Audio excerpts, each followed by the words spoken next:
सुखाड़ पड़े अपने खेतों के जमीन को देखकर अनामिका रोने लगी। माफ कर दीजिए धरती माता, मेरे लोगों ने जो किया उससे मैंने आपको बचा नहीं पाया। अब पता नहीं मैं क्या करूंगी, मैं आपको कैसे बचाऊं? ऐसा कहकर वो बहुत परेशान थी। तभी सासू माँ शारदा, ससुर जी प्रसाद और पति रमेश तीनों उसी खेत में आते हैं।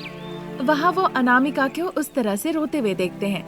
देखो बहू, तुम किसान की बेटी हो, खेत के लिए तुम्हारे दिल में अलग प्यार है। सिर्फ इतना ही नहीं, बरसात के मौसम में जब तुमने खेती की थी, तुम्हें बदले में अच्छी फसल भी मिली थी और हमने तुम्हारा कितना सराहना किया था। माँ जी, एक बात कहूँ, आपातकालीन समय में बस आपको दो ही चीज बचाता है, एक सोना और दूसरा ये जमीन। पर मेरी नजर में सोने के गहने के लिए उतना मोल नहीं जितना कि जमीन के लिए है। पिताजी, अगर हम अनामिका को ऐसे ही छोड़ देंगे तो वो जमीन और खेत पे हमारा अच्छा खासा क्लास ले लेगी। थोड़ी देर में ही मजदूर आने वाले हैं, उन्हें बता दीजिए हमारी जमीन कहाँ से कहाँ तक है, वो जाके वहाँ पे बेड़ा लगा देंगे। ऐसा कहकर रमेश वहाँ से चला जाता है। प्रसाद और शारदा वहीं पे खड़े रहते हैं और खेत के किनारे खड़े होकर बातचीत करने लगते हैं। तभी दो मजदूर वहाँ पे आते हैं। तभी अनामिका एक दराती उठाकर अपने गले के पास लगा लेती है। ये देखकर शारदा और प्रसाद बहुत ज्यादा डर जाते हैं। नाना बहू, ऐसा काम मत करना, मेरी बात सुनो। माँ जी, मेरी बात मानिए, आप इस खेत को मत बेचिए। ठीक है बहू, पहले गले से ये दराती हटाओ, चोट वोट लग गई तो खून बह जाएगा। वादा कीजिए कि आप खेत नहीं बेचेंगे, नहीं तो इस दराती से मैं अपनी जान ले लूंगी। अनामिका ने जब ऐसा कहा तो उसके ससुराल वाले बहुत डर गए कि कहीं अनामिका निश्चित रूप से अपना गर्दन न काट ले। इसीलिए शारदा और प्रसाद अपने में बातें करके सोच विचार करने लगे और फिलहाल के लिए जमीन को बेचने का विचार स्थगित कर दिए। ठीक है बहू, हम खेत नहीं बेचेंगे, चलो घर चलते हैं। अरे बाबू, अभी काम नहीं है, ये लो, ये पैसे लेके तुम लोग जाओ। ऐसा कहकर शारदा पैसे देके मजदूरों को वहाँ से भेज देती है। पैसे लेके मजदूर भी वहाँ से चले जाते हैं। फिर शारदा और प्रसाद बहू को साथ लेकर खेत से अपने घर चले आते हैं। 2 दिन निकल जाता है। फिर एक दिन अनामिका को सोफे पे बैठाकर शारदा, प्रसाद और रमेश तीनों उससे बात करने के लिए बैठ गए। देखो बहू, तुम मिट्टी के आदमी नारायण की बेटी हो, तुम्हारा जमीन से लगाव होना स्वाभाविक बात है, हम इस बात से इनकार नहीं करते। वो बात मुझे पता है माँ, आप लोग मेरे जमीन और खेत के लिए प्यार देख के मुझे पसंद करके ले आया था ना। हाँ अनामिका, पर परिस्थिति हमेशा एक जैसी नहीं रहती है ना। पर अब तुम नारायण की बेटी नहीं हो, रमेश की पत्नी और इस घर की बहू हो। तुम्हारे पति और उसके परिवार के लोग जमीन बेचना चाह रहे हैं, तुम्हें समझना चाहिए। व्यापार करने के लिए आप लोगों को पैसों की जरूरत है और आपके पास पैसे नहीं। आप कह रहे हैं ये जमीन फसल नहीं देती है, इसीलिए इस जमीन को आप लोग बेचना चाहते हैं, यही है ना पिताजी? हाँ बहू, आपसे वादा करती हूँ पिताजी, इस खेत में मैं सोना उगाऊंगी। बस आप मुझे 6 महीने का वक्त दीजिए। अगर मैं इस खेत में सोना नहीं उगा पाई तो आपको इस खेत को बेचने से मैं बिल्कुल नहीं रोकूंगी। इस बात के लिए आप मुझे जहाँ कहेंगे वहाँ हस्ताक्षर करने के लिए तैयार हूँ। अनामिका की ऐसी बातें सुन के रमेश, शारदा, प्रसाद तीनों एक दूसरे को देखने लगते हैं। फिर वो अनामिका के चेहरे को देखते हैं। कुछ देर चुप रहने के बाद प्रसाद कहते हैं, ठीक है बहू, तुम सोना उगाना चाहती हो ना, तुम उगाओ, और अगर तुम सोना नहीं उगा पाए तो हम उसी वक्त खेत को बेच देंगे। ठीक है ना? इस बात के लिए मंजूरी दे रही हो ना? हाँ, मंजूर है पिताजी। ऐसा कहकर अनामिका वहाँ से चली जाती है। दिन निकल रहे थे। अनामिका सोच ही रही थी कि उस सूखे जमीन पर वो कैसे सोना उगाएगी। कंप्यूटर के सामने बैठ के काफी कुछ ढूंढती है, पर उसे कुछ भी हाथ नहीं लगता। अपने सह किसानों के पास जाकर उनसे पूछताछ की, पर सभी ने कहा कि उन्हें कुछ खास पता नहीं इस मामले में। फिर एक दिन अनामिका अपने पिताजी नारायण के पास गई। उन्हें जाके पूरी बात बताई। वो भी इस बारे में सोच विचार करने लगे, पर वो समझ नहीं पा रहे थे कि उस जमीन पे सोने का फसल कैसे उगाया जाए। वो भी कुछ मदद नहीं कर पाए। देखते देखते 1 हफ्ता निकल गया। अनामिका परेशान होकर रोते रोते उस खेत में गई। हे धरती माँ, अगर इस जमीन को बेचने से रोकना है तो कैसे भी इसमें फसल उगाना होगा। पर कैसे? मुझे पता है कि मैं सोना उगा सकती हूँ, फिर आप मुझे इस मिट्टी से मिल जाने दीजिए। ऐसा कहकर जमीन के एक पत्थर पर जाके वो सर फोड़ने लगती है। पृथ्वी माँ 2 टुकड़े में बढ़ जाती है। वहाँ से देवी माँ प्रकट होती है। अनामिका, जब तुम मुझे बचाना चाहती हो, फिर तो मुझे भी तुम्हारी जान बचानी होगी। मैं तुम्हें एक मायावी हल दूंगी। उस हल से तुम इस खेत को जोतोगी तो सोने के सिक्के निकल आएंगे और ये खेत सोने जैसे लहराएंगे। ऐसा कहकर वो उसे एक हल देती है। उस मायावी हल से अनामिका खुद खेत जोतने लगती है। तभी उसमें से सोने के सिक्के निकलने लगते हैं और बढ़ने लगते हैं। अनामिका उस मायावी हल से पूरे खेत को जोतती है। मायावी हल से उस खेत को जोतने से पूरा खेत सिक्कों से भर जाता है। उस रात अनामिका बड़े ही निश्चिंत होकर सो पाती है। अगले दिन सुबह सुबह बेड कॉफी देकर सासू माँ शारदा बहू अनामिका को जगाती है। अनामिका थोड़ा चौंक जाती है, फिर बाद में समझ जाती है कि सासू माँ ऐसा क्यों कर रही है। ये क्यों सासू माँ?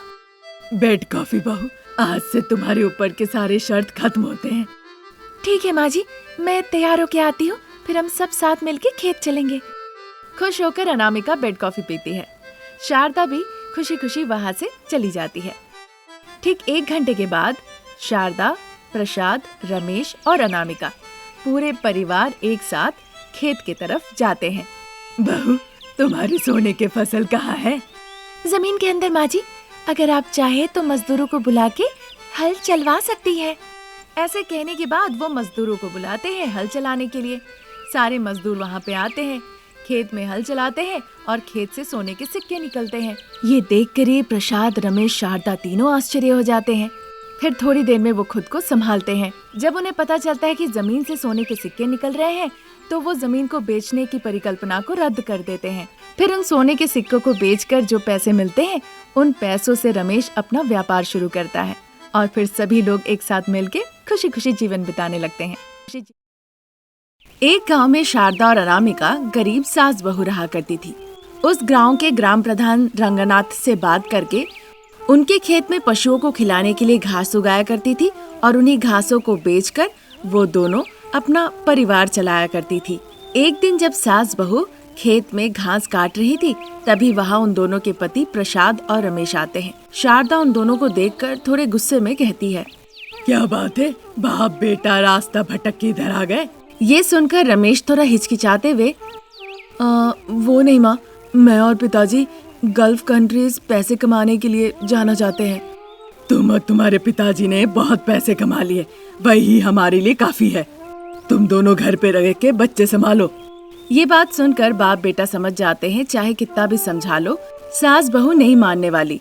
फिर वहाँ से वो दोनों चले जाते हैं। इधर सास बहू घास काटने में लग जाती है। थोड़ी देर बाद सास बहू को हरी घासों के बीच से ही थोड़ी दूर में एक सुनहरी रोशनी दिखाई देने लगती है। ये देखकर सास बहू आश्चर्य हो जाती है। डर के मारे वो बाहर निकल आती है। माँ जी, वहाँ पे कुछ सुनहरी चीज चमक रही है, क्या हो सकता है? हाँ बहू, सोने की तरह कुछ चमक रहा है। मैंने भी देखा, पर समझ में नहीं आ रहा कि वो क्या है। चलिए जाके एक बार देखते हैं माँ जी, तब पता चलेगा कि क्या है। पहले तुम चल के धीरे धीरे जाओ, मैं तुम्हारे पीछे पीछे आती हूँ बहू। इस तरह सास बहू हिम्मत जुटाते हुए धीरे धीरे चल के उस रोशनी के पास जाती हैं। जब वो सुनहरी रोशनी के पास पहुँचती हैं, तो ढेले के समान सोना देखा। फिर अनामिका कहने लगी, माँ जी, ये तो गोबर है, सोने जैसा ये चमक रहा है। क्या कह रही हो बहू? गाय का गोबर सोने जैसा क्यों चमकेगा? हाँ माँ जी, आप आके खुद ही देखिए ना।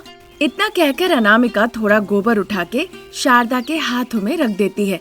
शारदा उसे उठा के सूंघती है। हाँ बहू, ये तो सोने का गोबर है, लेकिन ये तो नहीं पता कि हमारे किस गाय और भैंस ने इस तरह का सोने का गोबर देती है।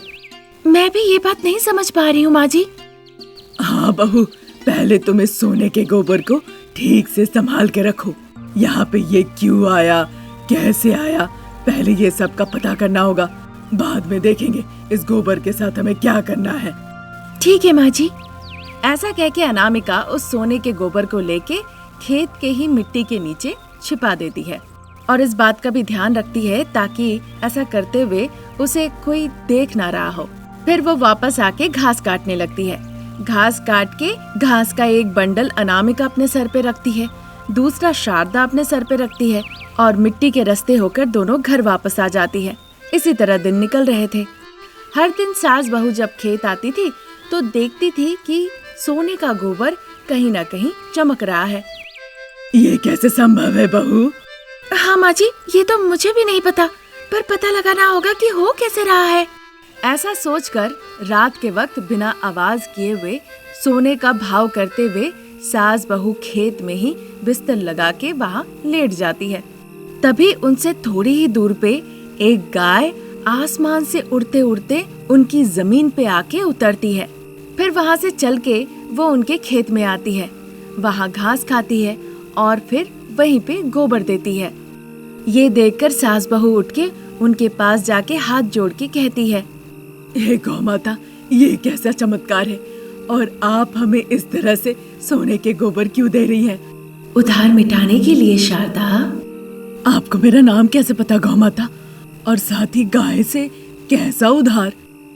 तुम शायद भूल गई हो, ये देखकर तुम्हें जरूर याद आएगा। ऐसा कहकर वो मायावी गाय अपना गर्दन दिखाती है। उसके गले में एक हरा निशान था।